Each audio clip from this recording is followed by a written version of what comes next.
Good morning विद्यार्थियों आज हम सीखने वाले हैं 30 डिग्री का कोण बनाना। ओके, तो इसके लिए आपको क्या करना है, हमने एक आधार रेखा खींच रखी है विद्यार्थियों।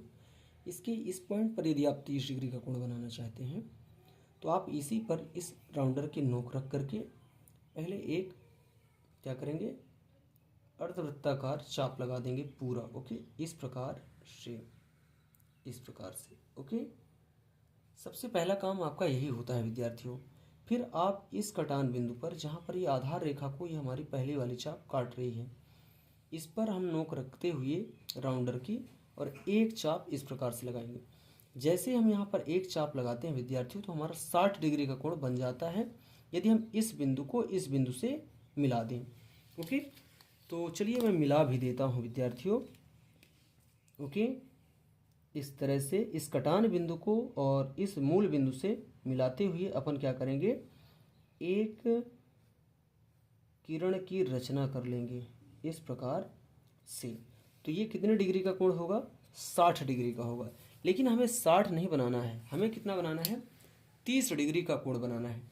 तो 30 डिग्री का कोण बनाने के लिए अपन क्या करेंगे, फिर से 60 का अर्धक करेंगे, अर्धक खींचेंगे। अर्धक खींचने के लिए अपन क्या करते हैं, इसी लंबाई से अपन एक चाप यहाँ पर लगा देते हैं इस पॉइंट से, ध्यान रखिएगा इस पॉइंट से, और एक चाप इस पॉइंट से लगा देना है आपको कुछ इस प्रकार से, इस कटान बिंदु से।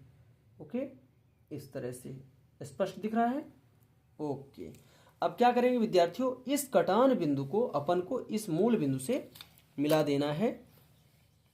ठीक है, इस प्रकार से आप इस कटान बिंदु को इस मूल बिंदु से मिलाते हुए एक स्पष्ट किरण की रचना कर देंगे इस प्रकार से।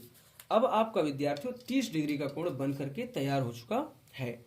आप क्या करेंगे, चांदे की सहायता से इसे चेक भी कर लेंगे। चलिए, ये अपना मध्य बिंदु और ये अपना आधार बिंदु। तो आधार रेखा पर हमने आधार बिंदु को रखा और ये आप देख रहे होंगे विद्यार्थियों कुछ इस प्रकार से, ये वाली जो किरण है ये 30 पर है कि नहीं। चलिए, तो यहाँ पर इस और इस रेखा के बीच में ये 30 डिग्री का कोण बन करके तैयार हो चुका है। चलिए, आशा करता हूँ विद्यार्थियों आपको ये प्रश्न जरूर समझ में आया होगा और अब आज के बाद आप 30 डिग्री का कोण बना पाएंगे। विद्यार्थियों, यदि आप मेरे चैनल पर नए हैं तो चैनल को सब्सक्राइब करें, लाइक करें और अपने सभी दोस्तों तक इसे साझा कर मेरा सपोर्ट करें इसी तरह की जानकारी के लिए। धन्यवाद।